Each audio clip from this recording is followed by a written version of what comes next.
ప్రభువైన యేసుక్రీస్తు నామమున వందనాలు తెలియజేస్తున్నాను. మరి ముఖ్యంగా ఈరోజు మనం నేర్చుకోబోతున్నటువంటి పాఠం పేరు క్రీస్తు విరోధి ఎవరు? క్రీస్తు విరోధి ఎవరు?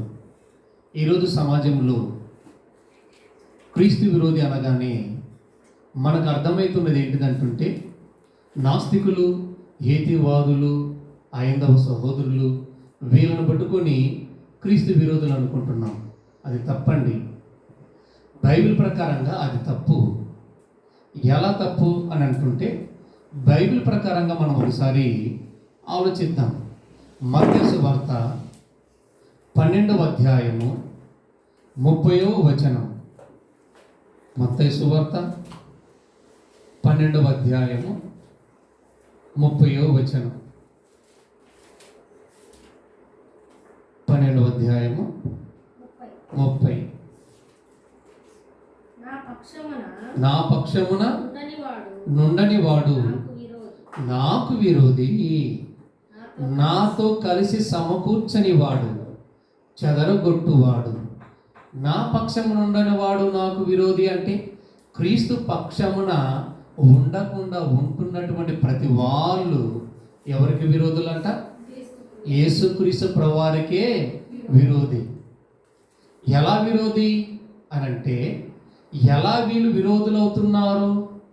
ఎలా విరోధులవుతున్నారు అని అనుకుంటున్నప్పుడు, యోహాను గారు రాసినటువంటి మొదటి పత్రిక, యోహాను గారు రాసినటువంటి మొదటి పత్రిక 2వ అధ్యాయము 33వ వచనం. 2వ అధ్యాయము 33, క్షమించండి, 2వ అధ్యాయము 22వ వచనం. యేసు క్రీస్తు కాడని చెప్పువాడు తప్ప ఎవడు అబద్ధికుడు? తండ్రిని కుమారుని ఒప్పుకొనని వీడే క్రీస్తు విరోధి. ఇప్పుడు చెప్పండి, విరోధి ఎవరు? తండ్రిని కుమారుని ఒప్పుకోకుండా ఆరాధన చేస్తున్న ప్రతి వాళ్ళు క్రీస్తు విరోధులే. మనం అనుకుంటున్నాం విరోధులు అనగానే ఒక ఐందవ సహోదరుడు, లేకపోతుంటే ఒక నాస్తిక సహోదరుడు, లేకపోతే బైబిల్ పట్ల సరైన ఒప్పుకోకుండా ఉంటున్న వారు క్రీస్తు విరోధులు. యేసుక్రీస్తు ప్రభువారు కూడా ఒక ప్రార్థన చేస్తున్నాడండి. ఏంటిదో తెలుసా ప్రార్థన? యోహాను సువార్త 17వ అధ్యాయం 21వ వచనం. యోహాను సువార్త 17వ అధ్యాయము 21వ వచనం. యోహాను సువార్త 17వ అధ్యాయము 21వ వచనం.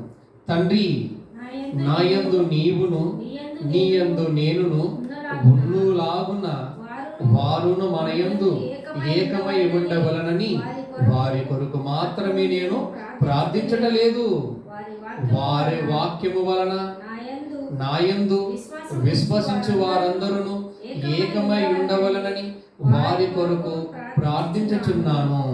మనము ఏకమై ఉన్నావున వారును ఏకమై ఉండవలనని నీవు నాకు అనుగ్రహించిన మహిమను నేను వారికి ఇచ్చి తిని. చూసావా ఎంత క్లియర్గా యేసుక్రీస్తు ప్రభువు ప్రార్థన చేస్తున్నాడు? వాక్యము ఏదైతే ఇవ్వబడుతుందో ఆ వాక్యము మీద ఏం కావాలంట? ఏకమై ఉండులాగునా అన్నాడు. మరి వాక్యమందు ఏకమై ఉండులాగని అనుకుంటున్నప్పుడు మరి వాక్యం ఏం చెప్తుంది? వాక్యం ఏం చెప్తుంది? తండ్రిని కుమారుణ్ణి ఒప్పుకోకుంటున్న ప్రతి వాళ్ళు క్రీస్తు విరోధులు. విరోధం అనగానే ఎవరు అనుకుంటున్నావు? ఏసే తండ్రి, ఏసే కుమారుడు, ఏసే పరిశుద్ధాత్ముడు అని నువ్వు చెప్పుకుంటున్నావే, నీవు పరలోకమందున్న కన్న తండ్రికి, భూమి మీదకు వచ్చినటువంటి యేసుక్రీస్తు ప్రభువారికి విరోధివి. విరోధి విరోధి. ఈరోజు యేసుక్రీస్తు ప్రభువారు చెప్పబడినటువంటి మాటలు ఎక్కడ ఉన్నాయంటే బైబిల్ గ్రంథములోనే ఉన్నాయి. మరొక చోట ఎక్కడైనా ఉన్నాయా? వేదాలలో క్రీస్తు ఉన్నాడు, ఖురానులో క్రీస్తు ఉన్నాడు. ఎక్కడ ఉన్నాడు అసలుకి? వాళ్ళలో ఉన్నాడా క్రీస్తు? లేకపోతూ ఉంటున్నప్పుడు బైబిల్లోనే క్రీస్తు ఉన్నాడు. క్రీస్తు చెప్పబడిన మాటలు ఏంటో తెలుసా? నాకై నేను చెప్పటం లేదు ఈ మాటలు, నా తండ్రి నన్ను పంపించితేనే తప్ప నాకై నేను ఈ విషయాలు నా సందర్భాలు నేను బోధ చేయటం లేదు అంటున్నాడు. మరి వీళ్ళేమంటున్నారు? అమ్మలారా నా కొరకు వేడుక, మీ కొరకు మీ పిల్లల కొరకు ఏడవంటే అంటూ లేదు, నీ గురించే ఏడుస్తాం అంటున్నాం. యేసుక్రీస్తు శిలువలో పలికిన 7 మాటల గురించి ఏడుస్తున్నవే తప్ప బైబిల్లో చెప్పబడిన మాటలను పరిపూర్ణంగా ఆలోచించి వివేచించి వాక్యానుసారంగా నీ జీవితాన్ని మలుచుకోవలసిన వారముగా ఉండాల్సింది పోగొట్టి అజ్ఞానం అన్న దశలో అపవాదన్నటువంటి వాడు వేయుచున్న అతి భయంకరమైన తంత్రం ఏది తెలుసా? వాక్యాన్ని అబద్ధంగా బోధించటమే అతి భయంకరమైన తంత్రం. అతి భయంకరమైన తంత్రం. అసలు యేసుక్రీస్తుప్రభు ఎక్కడున్నాడు? వేదాల్లో ఉన్నాడా? యేసుక్రీస్తుప్రభు వేదాల్లో ఉన్నాడా? ఎక్కడ ఉన్నాడంట? ఈ బైబిల్లోనే ఉన్నాడు. యేసుక్రీస్తుప్రభు ఏమంటాడు? ఒక విషయాన్ని మనం ఆలోచిద్దాం. యోహాను సువార్త 5వ అధ్యాయం 39వ వచనం. యోహాను సువార్త 5వ అధ్యాయం 39వ వచనం. 5:39. లేఖనములయందు మీకు నిత్య జీవము కలదని తలంచుచు యేసుక్రీస్తు ప్రభువారు ఏమంటున్నారంట? పరిశోధించుచున్నారా? పరిశోధించబోతారా? పరిశోధించుచున్నారు అంటే పరిశోధన చేయుచున్నారు అని అర్థం. పరిశోధన చేయుచున్నారు అని అర్థం. లేఖనములలో నిత్య జీవం ఉన్నది. నిత్య జీవము వేదాలలో లేదు. నిత్య జీవము వేదాలలో, ఇతర గ్రంథాలలో పరలోక రాజ్యం అన్నది లేదు. ఎక్కడ ఉందంట నిత్య జీవం? ఈ లేఖనాలలోనే ఉన్నది. మరి సహోదరులారా, మీరు చెప్పుకుతున్నటువంటి యొక్క ఉపదేశ బోధ, మీరు చెబుతున్నటువంటి ప్రతి మాటలు లేఖనాలలో ఉంటున్న మాటలు ఎత్తు చూపించి చెప్పేవారుగా ఉంటున్నారా? వేదాలలో ఉంటున్న యేసును చూపించి చెప్పేవారుగా ఉంటున్నారా? ఆనాటి కాలంలో యూదులకు ఒక ప్రావీణ్యత కలిగినటువంటి యొక్క గ్రంథం ఏంటి తెలుసా? ధర్మశాస్త్రం వాళ్ళకు ఉన్నది. యూదా అనేది క్రైస్తవం కాదు. యూదా అనేది ఒక మతం. యూదా మతస్థులు. యూద మతంలో ప్రావీణులైనటువంటి వారు వాళ్ళు. అలాంటి వారు పరిసయ్యులు, శాస్త్రులు, సద్దుకయ్యులు వీరందరూ వారుకున్నటువంటి మతాన్ని వదిలేసేవారు కారు. అలాంటప్పుడు ఒక మతము పట్ల పిచ్చి కలిగిన వాడు, వెర్రిగా ఉన్నవాడు ఎవరు బైబిల్లో? సౌలుగా ఉన్నట్టి పౌలు. సౌలుగా ఉన్నట్టి పౌలు. ఈ పౌలు గారు యూద మతాన్ని ప్రావిష్టతను గట్టిగా చెప్పాలని కంకణము కట్టుకొని ఏం చేశాడు తెలుసా? ఎవరు? పౌలు గారండి. పౌలు గారు సౌలైనటువంటి పౌలు. ముందు సౌలు, తర్వాత పౌలు. క్రీస్తుని ఎరిగిన తర్వాత పౌలు. క్రీస్తుని ఎరగకున్నప్పుడు సౌలు. ఈ సౌలైనటువంటి పౌలు గారు యూద మతాన్ని గొప్ప చేయాలని కంకణం కట్టుకున్నాడు. అప్పుడు దమస్కులో ఉన్న క్రైస్తవులను అతి భయంకరంగా నరికి చంపివేయాలని ఆలోచన కలిగి ఉంటాడు ఈ సౌలు గారు. అంత భయంకరమైన సౌలు గారు మతం పట్ల ప్రావీణ్యత కలిగినటువంటి వాడుగా ఉంటున్నప్పుడు క్రైస్తవులందరూ ఏకమై సౌలు మీద తిరుగుబాటు ఎక్కడైనా చేసినట్టుందా? సౌలు గారు దమస్కం అనే ప్రాంతంలోనికి వెళ్ళి క్రైస్తవులను హింసించిన, కొరడాలతో కొట్టాలని ప్రయత్నించిన మధ్యలో దేవుడు ప్రత్యక్షమై తాను చేయుచున్నది తప్పని దేవుడే అతనికి కలగజేసి, మారు మనసును కలగజేసి సంపూర్ణమైన మార్గంలో దేవుడు నడిపించాడా? లేకపోతుంటే ఒక యూనిటీగా, లేకపోతుంటే ఒక ఏమంటారు స్ట్రైక్ ఏమంటారు స్ట్రైట్ అంటే ఏంటిది? అందరు కలిసి ఒక ఏకమైపోయి మనము మన క్రైస్తవాన్ని కాపాడుకున్నట్టు పోరాటం అనే తత్వాలు చేయగలిగారా? చేశారా? వాళ్ళంతా ధర్నా చేశారా? చేయలేదండి. ధర్నా చేశారా? చేయలేదు. మరి ఏం చేసిన వాళ్ళు? కేవలము ప్రార్థన మాత్రమే చేసిరి. ప్రార్థన చేసిరి. ఈరోజు ఒక యూనిటీగా ఉండి క్రైస్తవం అన్నటువంటి వారి మీద కొరడాలు లేకపోతుంటున్నటువంటి రేపటి దిన మన మత గ్రంథంలో రాయబడిన మాటలు కాల్చి వేస్తారని చెప్పేసి, బైబిల్ గ్రంథాన్ని కూడా కాల్చి వేస్తారని చెప్పేసి ఆలోచన భావన కలిగినటువంటి క్రైస్తవులు వీరు బైబిల్ పట్ల, వాక్యం పట్ల ఏకమై ఉండులాగా ఉంటున్నారా, లేకపోతే తమ ఆస్తులను కాపాడుకునటానికి ప్రయత్నం చేస్తున్నారా? ఈరోజు సమస్త నాయకులందరూ ఒక ఏకమై, ఒక కట్టుబాటు కలిగిన వారుగా ఐకమత్యంగా ఉండి మనం పోరాటం చేయాలంటున్నావే, ఇది క్రీస్తు విప్లవంతో కూడిన పోరాటమా? క్రీస్తు పోరాటం ఏంటి తెలుసా? నశించిపోతున్న ఆత్మను రక్షించటానికి కలిగినదే నిజమైన పోరాటం. ఏదో తెలుసా? నేను ఏ విధంగా అయితే మీ కొరకు ప్రాణం పెట్టితునో మీరు కూడా మీ సహోదరుల కొరకు ప్రాణం పెట్టేవారుగా ఉండాలి. ఎవడండి సహోదరుడు? ఎవరు సహోదరుడు? ఎవరు సహోదరుడు? నశించిపోతున్నటువంటి వాని కొరకు నువ్వు ప్రాణం పెట్టేవాడి నిజమైన సహోదరుడు. అవసరమైతే ఆ సహోదరుడు రక్షింపబడటానికి నిన్ను కొరడాలతో కొట్టినా, రాళ్లతో కొట్టి చంపటానికి సిద్ధం కలిగిన, సహనం కలిగిన వాడు వాక్యం చెప్పు. పోరాటం కాదది. అది క్రీస్తు కోరుకుంటున్న పోరాటం కాదది. శాంతియుక్తమైన పోరాటం ఏంటిదో తెలుసా? అవసరమైతే దేవుని కొరకు నువ్వు చనిపోవటానికైనా సిద్ధంగా ఉండాలి. సౌలైనటువంటి పౌలు క్రైస్తవులను హింసించడానికి వచ్చి ఉంటున్నప్పుడు అప్పుడు ఈ క్రైస్తవులు, ఆనాటి క్రైస్తవులు ఏం చేశారంట? తిరుగుబాటు చేశారా? మమ్మల్ని కొట్టయ్యా, మమ్మల్ని చంపయ్యా, ఆయన మేము క్రీస్తుని విడవం. ఏ క్రీస్తు అయితే మాకు ఏ విషయాలు నేర్పించి ఉన్నాడో ఆ వాక్యం మీద మేము బేస్ కలిగి, ఆ వాక్యం మీద పట్టుదల కలిగి, అవసరమైతే సౌలా నీ కొరకు మేము ప్రాణం పెట్టడానికని సిద్ధంగా ఉన్నాం. సింహం బోనులేస్తావు, వేసేసుకో. కొరడదాంతో కొడతావో కొట్టు. మా శరీరాన్ని చంపుతున్నవే కానీ నాలో ఉన్నటువంటి నా ఆత్మను చంపే అధికారం నీకు లేదా సౌలాది? అందుకేమంటారు తెలుసా? ఆత్మను దేహమును చంపువానికి మిక్కిలు భయపడేవాళ్ళ తప్ప దేహాన్ని చంపవాని కొరకు మనం భయపడాలా? భయపడకూడదు. ఎందుకంటే ఈ భూమి మీద మనము పరదేశులముగా, యాత్రికులుగా ఉంటున్నప్పుడు చావన్నది ఏదో ఒక దినమన, ఏదో ఒక విధంగా మనకు ఖచ్చితంగా అది వచ్చి తీరుతుంది.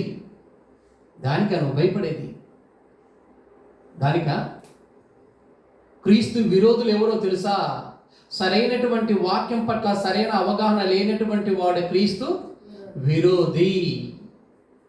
వాక్య అవగాహన లేనటువంటి వాడు క్రీస్తు విరోధి. తండ్రిని కుమారుని ఒప్పుకోకుండా ఉంటున్నవాడు క్రీస్తు విరోధి. బైబిల్ వ్రాయబడిన ప్రకారంగా చేయవలసిన కార్యక్రమాలు చేయకుండా మానవుడు పెట్టిన కట్టుబాటుల ఆలోచన ప్రకారం నువ్వు నడుచుకుంటూ ఉంటున్నావు అనుకో, వాడి క్రీస్తు విరోధి. మరి చెప్పండి, ఎవరు విరోధులు? బైబిల్ గ్రంథంలో ఇంకొక విషయాన్ని ఆలోచిద్దాం. లూకా సువార్త 24వ అధ్యాయం. లూకా సువార్త 24వ అధ్యాయం 44వ వచనం. 24వ అధ్యాయం 44వ వచనం. అంతటా ఆయన మోసే ధర్మశాస్త్రములోను ప్రవక్తల గ్రంథములోను కీర్తనలలోను నన్ను గురించి వ్రాయబడినవన్నీ నెరవేరవలనని నేను మీ యొద్ద ఉండినప్పుడు మీతో చెప్పిన మాటలు నెరవేరినవని వారితో ఎక్కడ ఉన్నాడంటే యేసుక్రీస్తు ప్రభువు వేదాలలో ఉన్నాడా? వేదాలలో ఉన్నాడా? పురాణంలో ఉన్నాడా? ఎక్కడ ఉన్నాడయ్యా అసలు యేసుక్రీస్తు ప్రభువు? ఈ బైబిల్ గ్రంథంలో వ్రాయబడింది ఏంటి తెలుసా? ఎక్కడ ఉన్నాడంట ఆయన? ఎక్కడంట? మోసే రాసినటువంటి ధర్మశాస్త్రములోను ప్రవక్తల గ్రంథములోను కీర్తనలోను నన్ను గురించి వ్రాయబడి ఉన్నవి. నన్ను గురించి వ్రాయబడిన గ్రంథాలు ఎక్కడో తెలుసా? ఈ బైబిల్ గ్రంథములోనే వ్రాయబడి ఉన్నవి. అంటే మోసేవు రాసిన ధర్మశాస్త్రములో ఉన్నాడు యేసుక్రీస్తు ప్రభువారు, ప్రవర్తన గ్రంథాలలో ఉన్నాడు యేసుక్రీస్తు ప్రభువారు, కీర్తనల గ్రంథాలలో ఉన్నాడు యేసుక్రీస్తు ప్రభువారు. ఇంతకు మించి మరొక గ్రంథాలలో ఆయన లేడు. మరి నువ్వు ఎలా చెప్పుకుంటున్నావు వేదాలలో ఉన్నాడని? ఎలా చెప్పుకుంటున్నావు? ఒక భారతదేశంలో మనకు రాజ్యాంగం ఏమిచ్చిందో తెలుసా? మత స్వాతంత్రత కలిగినటువంటి దేశంలో స్వేచ్ఛగా ఒక మతాన్ని ఒకరు సరైన విధానముగా నీతి మాటలు, నీతి పలుకులు, నీతి బోధలు చెప్పుకొని అనేక మంది యొక్క విశ్వాసాలను రక్షించటానికి కొరకే అనేక మంది యొక్క మతాలకు సంబంధించిన గ్రంథాలు ఈ భారతదేశంలో ఉన్నవి. హైందవ సహోదరులు కావచ్చు, ముస్లిం సహోదరులు కావచ్చు, క్రైస్తవ సహోదరులు కావచ్చు, బౌద్ధ మతస్థులకు సంబంధించిన సహోదరులైనా కావచ్చు, వాళ్ళందరికీ ఇవ్వబడిన గ్రంథాలలో ఏంటో తెలుసా? ప్రతి మనిషిని నీతి మార్గములో నడిపించటానికి కొరకే వ్రాయబడి ఉన్నటువంటి గ్రంథాలు అవన్నీ. అంతేగాని ఒకరు మతాల గురించి ఒకరు ద్వేషాలు చెప్పుకొని, ఒకరు మతాల గురించి ఒకరు మనము ఏం చేసుకోవాలా? విమర్శించుకొనకుండా ఐక్యమత్యం కలిగిన వారమై అనేక మందిని ఆత్మలను దేవుడి కొరకు సిద్ధపరిచే వారుగా ఉండాలి. కానీ దూషించుకునే తత్వం మనలో ఉండకూడదు. అది క్రైస్తవానికి సంబంధించినది కాదు. క్రైస్తవానికి సంబంధించిన పని కాదు. బైబిల్ గురించి ఎవరైనా తప్పుగా మాట్లాడితే బైబిల్లో ఇలా లేదు, మీరు చెప్పుతున్న తప్పని చెప్పు. కానీ బైబిల్లో గురించి చెప్పుతూ ఉంటున్నప్పుడు వేదాల్లో మీ దేవుడు కూడా ఇలానే చెప్పగాకు, అది తప్పు. భగవద్గీతలో ఇలా రాయబడేది అది తప్పు అని చెప్పకూడదు, అది చట్టరీత్యా నేరం. బైబిల్ గురించి కూడా వేరేవాడు బైబిల్లో వ్రాయబడిన మాటలు కూడా తప్పని చెప్పటానికి కూడా అది చట్టరీత్యా నేరం. ఒకరి గ్రంథాల గురించి ఒకరు విమర్శించుకునేటట్టుగా మనం మాట్లాడకూడదు. అది మనకు రాజ్యాంగం ఇచ్చినటువంటి హక్కు. ఈ హక్కును మనం ఎలా వినియోగించుకోవాలి తెలుసా? ఒకరి గ్రంథాల గురించి మరొక గ్రంథాలలోనికి వెళ్ళి విమర్శించుకునే వారముగా ఉండకూడదు. అది దేవుని చిత్తమే కాదు. ఇక్కడ ఉన్నాడు, ప్రవక్తల గ్రంథాలలో ఉన్నాడు యేసుక్రీస్తు ప్రభువారు, కీర్తనల గ్రంథాలలో ఉన్నాడు యేసుక్రీస్తు ప్రభువారు, లేఖనాలలో వ్రాయబడి ఉంటుంటే ఇంత చక్కగా నువ్వు ఎక్కడో చూసుకొని వెళ్ళి అక్కడ ఉన్నాడు యేసుక్రీస్తు ప్రభువారు నువ్వు వెతుకులాడమనటం ఎంత తప్పది. తప్పు ప్రియమైన సహోదరులారా. అందుకే దేవుడు ఈ విధముగా జరగబోతున్నదని ఎరిగే ఒక భవిష్యత్తు అయినటువంటి మాటను దేవుడు ఆయన గ్రంథంలో మన గురించి వ్రాయించిండు. 2 తెస్సలోనికీయులకు రాసినటువంటి పత్రిక అపోస్తలుడైన పౌలు 2 తెస్సలోనికీయులకు రాసినటువంటి 2వ పత్రిక 2వ అధ్యాయము 9వ వచనం. నశించుచున్నటువంటి వారు తాము రక్షింపబడుటకై సత్య విషయమైన ప్రేమను అదండి సత్య విషయమైనటువంటి ప్రేమను అవలంబింపకుండా ఏవి విషయం అంటే అవలంబించాల్సింది క్రైస్తవుడికి ఇచ్చినటువంటి హక్కు ఏంటిదంట? సత్య విషయమైన ప్రేమను అవలంబించే వారముగా ఉండాలి. అనగా సత్యం అనగా నీ వాక్యమే సత్యం. క్రీస్తును గురించినటువంటి ప్రేమను అనేక మందికి పరిచయం చేయాలి. పరలోకమందున కన్న తండ్రి ప్రేమను అనేక మందికి పరిచయం చెయ్యాలి. ఇది దేవుడు కోరుకుంటుండు. మరి నువ్వు చేస్తున్నది ఏంటిది?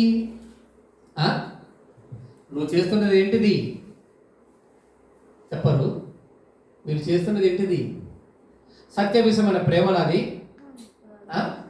సత్య విషయమైన ప్రేమను అవలంబింపకుండా వాక్యానికి విరుద్ధంగా అవలంబించే కార్యక్రమాలు చేస్తున్నారంట క్రైస్తవ్యం.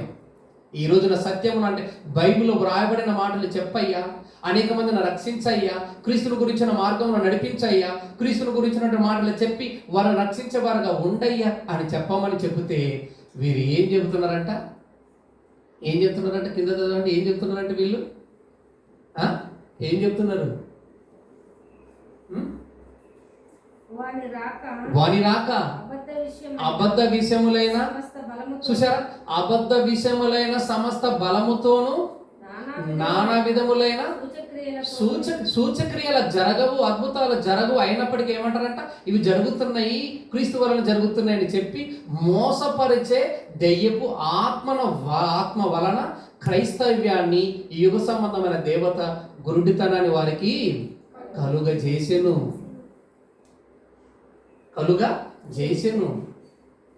ఏమంటున్నా అక్కడ? ఏమంటున్నాడ? సత్య విషయమైన ప్రేమను అవలంబింపకుండా వాని రాక అబద్ధ విషయములైన బలముతో. అబద్ధ విషయములు అంటే తెలుసా? బైబిల్లోని యేసుక్రీస్తు ప్రభువారు ఉన్నాడే తప్ప వేదాలలో యేసుక్రీస్తు ప్రభువారు లేడు. నువ్వు చెబుతుంటున్నావంటే నువ్వు అబద్ధికుడవు, నువ్వు క్రీస్తు విరోధివి, అపవాది సంబంధివి, దుష్ట సంబంధివి. ఇంత చక్కగా, ఇంత క్లియర్గా, ఇంత క్లారిటీగా దేవుడు తన గ్రంథంలో వ్రాయించుతూ ఉంటుంటే నీకెందుకయ్యా చదువుకునే మనసు, ఆలోచించగలిగిన జ్ఞానం నీకు లేదా? అపోస్తలుడైనటువంటి సౌలు గారు సంఘాన్ని హింసించుతూ ఉంటున్నప్పుడు సంఘం ఏం చేసింది చెప్పండి? సంఘం ఏం చేసింది? ఆనాడు ఆదిమ సంఘస్థులని కూడా అంట పేతురు, పౌలు, శీలను కూడా చెరసాలలో వేసినప్పటికీ సంఘం తిరుగుబాటు చేసిందా? ప్రార్థన చేసిందా? ప్రార్థన చేశారా? తిరుగుబాటు చేశారా? ప్రార్థన చేశారు. మనకు నిజమైన ఆయుధం, క్రైస్తవునికి నిజమైన ఆయుధం అంటే ఏంటిదంట? ప్రార్థన. ప్రార్థన అండి, ప్రార్థన. ఏలియా ప్రార్థించగానే 3.5 సంవత్సరాల వర్షం కురవనివ్వకుండా దేవుడు ఆపివేయలేదా? నువ్వు నమ్మిన దేవుడు సజీవుడే కదా, ఆయన జీవం లేనివాడా? జీవం కలిగిన తండ్రి, పరలోకమందున్న కన్న తండ్రి, జీవం కలిగిన తండ్రి. జీవం కలిగిన తండ్రిని నువ్వు నమ్ముతూ ఉంటున్నప్పుడు జీవం కలిగిన తండ్రి నీ బ్రతుకుకు, నీ అవసరాల కొరకు జీవం పోయాడా? నీ కష్టాలలో నిన్ను ఆదుకుంటాడండి, ఆదుకుంటాడు. జీవం కలిగిన తండ్రి తన పిల్లలను కూడా జీవించేటట్లుగా చేస్తాడు. మనం చేయవలసిన పోరాటం ఏం తెలుసా? ప్రార్థన అనే ఆయుధాన్ని ధరించుకొని పోరాటం చేసే వారముగా ఉండాలి. ఈరోజు రాజ్యాంగంలో ఏం చేయాలనుకుంటున్నా తెలుసా? ఏదైతే మనకు మత స్వాతంత్రత ఇచ్చినటువంటి హక్కులని చెప్పేసి ఈరోజు రాజ్యాంగంలో ఆ హక్కును కొట్టివేశారనుకో, అప్పుడు నీ పరిస్థితి ఏంది? చర్చిలకు వెళ్ళగలవా నువ్వు? లేకపోతే ఈరోజు కరపత్రాలు తీసుకున్న రోడ్ల మీద ఎక్కడైనా నువ్వు పంచగలగా స్వేచ్ఛగా? పంచలేవు సహోదరుడా, సహోదరి, పంచలేవు. ఎందుకు పంచలేవు తెలుసా? ఈరోజు రాజ్యాంగం ఇచ్చినటువంటి హక్కు అంటున్నావు, రేపు రాజ్యాంగంలోనే ఆ యొక్క సెక్షన్ తీసేస్తే, రేపటి దినమున ఆ రాజ్యాంగంలో ఆ సెక్షన్ తీసేస్తే ఏమవుతామండి మనం? చెప్పరు. ఏమవుతావు?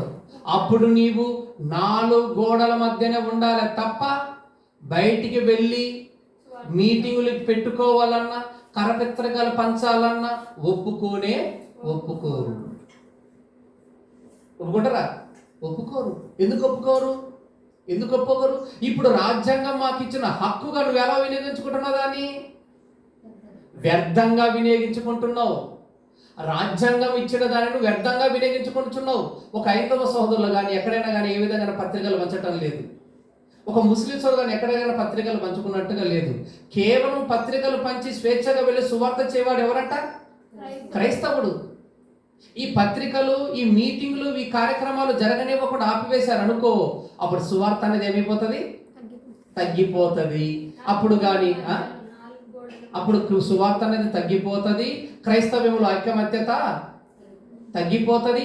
తర్వాత ఏంది? ఇంకా ఆ మాటలు ఎవరికి వినబడనివ్వకుండా ఆపివేస్తారు అని అపవాదు వేయుచున్న అతి భయంకరమైనటువంటి తంత్రం ఇది.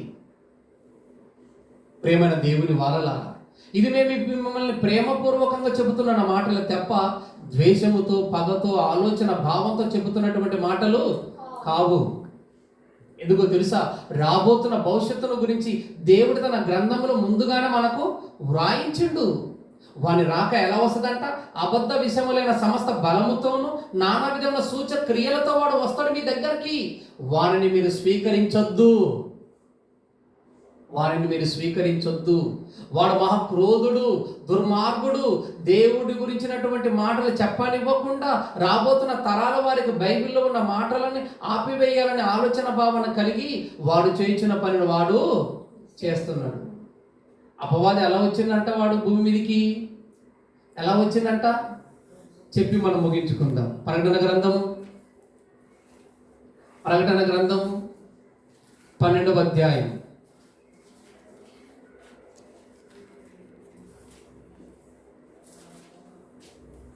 6 అపవాది ఎలా వచ్చినట్ట భూమి మీదికి? ప్రకటన గ్రంథము 12వ అధ్యాయము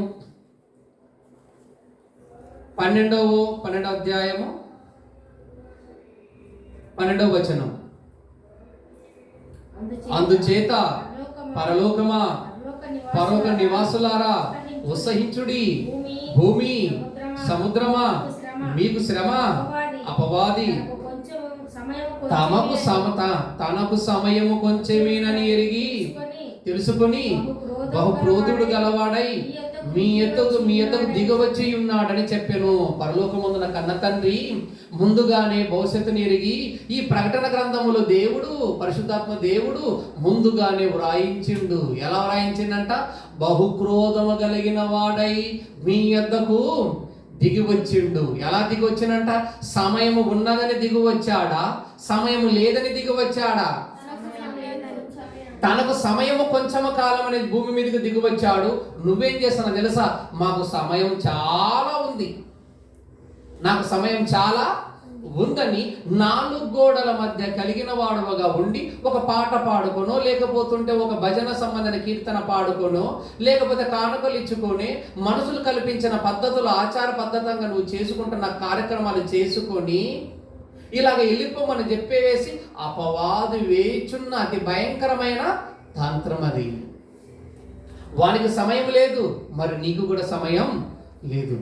వానికి సమయం లేదని వాడు పని చేస్తూనే ఉన్నాడు. నేను దెయ్యానని రా, నేను దెయ్యాన్ని, నన్ను స్వీకరించడం స్వీకరిస్తావా? స్వీకరించదు. నేను దేవుణ్ణి, నేను భక్తుణ్ణి, నేను సేవకుణ్ణి అని చెప్పాను అనుకో, అప్పుడు మీరేం చేస్తారు? రమ్మంటారా వద్దంటారా? ప్లీజ్ వెల్కమ్ అంటారు. నేను సేవకుణ్ణి, నేను దేవుని సేవకుణ్ణి, భక్తి కలిగిన వాడని అన్నాను అనుకో, అప్పుడు మీరు ఏం చేస్తారు? నన్ను వెల్కమ్ చెప్తారు. ఒకవేళ నాలో భక్తి లేదనుకో, ఒకవేళ నేను దెయ్యాన్ని, అసలు నేను దెయ్యాన్ని, నన్ను రానిపోతే నువ్వు చంపుతాను అనుకో, మీరు రానిస్తారా? రాని. దెయ్యము వేసుకుంటున్నటువంటి యొక్క వేషం ఏంటో తెలుసా? వెలుగు దూత వేషం.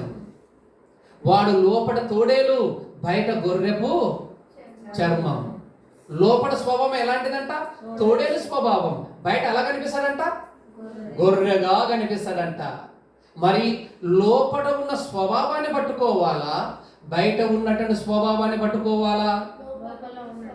మరి లోపల ఉన్న స్వభావాన్ని పట్టుకోవటానికి ఏ స్కాన్ ద్వారా నువ్వు పట్టుకోగలవు చెప్పు? వాక్యము ద్వారా నువ్వు ఆ యొక్క దుష్టుని ఏం చేయాలా? స్కాన్ చేయాలా? అప్పుడు నువ్వు పట్టుకోగలవు. ఓహో, అపవాదు వేయించిన అతి భయంకరమైనటువంటి ఆ బాణమా ఇది అని ఎరిగి, అప్పుడు మనము వాక్యానుసారంగా ఆలోచించి ప్రతి విషయాన్ని ఎలా చెప్పాలంట? జ్ఞాన వివేచనతో చెప్పాలి. అందుకే యేసుప్రభువు అంటారు, మీరు పాము వలె వివేకం కలిగి ఉండుడి, పావురము వలె నిష్కపటము కలిగిన వారుగా ఉండండి. నిష్కపటం అంటే తెలుసా? దుష్టత్వం విషయములో నిష్కలంకులుగా ఉండాలి. అర్థమైందా? అపవాదు వేయించిన తంత్రములో వివేకులై ఉండాలి. ఎంత చక్కగా యేసుక్రీస్తు ప్రభువు చెప్పిన మాటలు వివేచించే జ్ఞానం నీకు లేదా? నీకుందా? ఎప్పుడు వస్తుంది క్రైస్తవ్యానికి అంటున్నాడు యేసుక్రీస్తు ప్రభువు. వివేచనతో పాము వలె వివేకంగా ఉండి అపవాదు వేయించిన తంత్రాలను వాక్యం చేత ఏం చేయాలంట? వాటను ఎదిరించేవాడుగా ఉండాలి. పాపము విషయముల మటుకు మీరు ఎలా ఉండాలంట? శిశువులుగా ఉండాలి. పావురము వలె ఉండాలి. నిష్కలంకమైన మనసు కలిగిన వారై ఉండాలి. కానీ వాక్య జ్ఞానం విషయంలో మటుకు పెద్దవారుగా, వివేచన జ్ఞానం కలిగిన వారుగా ఉండాలి. ఇప్పుడు చెప్పండి, క్రీస్తు విరోధులు ఎవరు? క్రీస్తు విరోధులు ఎవరు? క్రీస్తును నమ్మినటువంటి వారే వాక్యం పట్ల సరైన అవగాహన లేకుండా అజ్ఞాంతరంగా వాక్యాన్ని బోధించుకుంటూ అనేకులను గుంటలోనికి నడిపిస్తూ వాడు పడుతున్నది కాకుండా అనేక మంది అమాయకమైన క్రైస్తవానికి ఉన్న గుంటలోనే పడి వేస్తున్నారు. మరి విరోధులు ఎవరు? క్రీస్తుకు మనమే ఆయన విరోధులం. అన్నిడు కాదు క్రీస్తుకు విరోధి, మనమే ఆయన విరోధులం. క్రైస్తవుడే క్రీస్తుకు విరోధి. తండ్రిని కుమారుని ఒప్పుకోకుండా ఉంటున్నవాడు ఒకడు, తండ్రి గారిని ఒప్పుకున్నవారు మరొకడు. రాజ్యాంగం ఇచ్చిన హక్కును సరైన విధానముగా స్వేచ్ఛంగా దాన్ని ఎలా ఉపయోగించుకోవాలో వివేచన జ్ఞానంతో ఆలోచించకుండా ఉంటున్న మరొకళ్ళు, వేదాలలో యేసుక్రీస్తు ప్రభువారు ఉన్నాడు, బైబిల్లో లేదు అన్నట్టుగానే వేదాల జోలికి వెళ్తున్నా, పురాణ జోలికి వెళ్తున్నా, వాడితో నీకేం పనయ్యా? బైబిల్లో ఉన్నది నువ్వు చెప్పి అనేక మంది ఆత్మలను నువ్వు రక్షించు. ఇలా చేస్తారని నేను ప్రేమపూర్వక మీ అందరికీ నేను హెచ్చరిస్తున్నా తప్ప మీ మీద ఏదో ఆలోచన భావన నాలో లేదు. ఓకేనా? కళ్ళు మూసుకోండి, ప్రార్థించుకుందాం.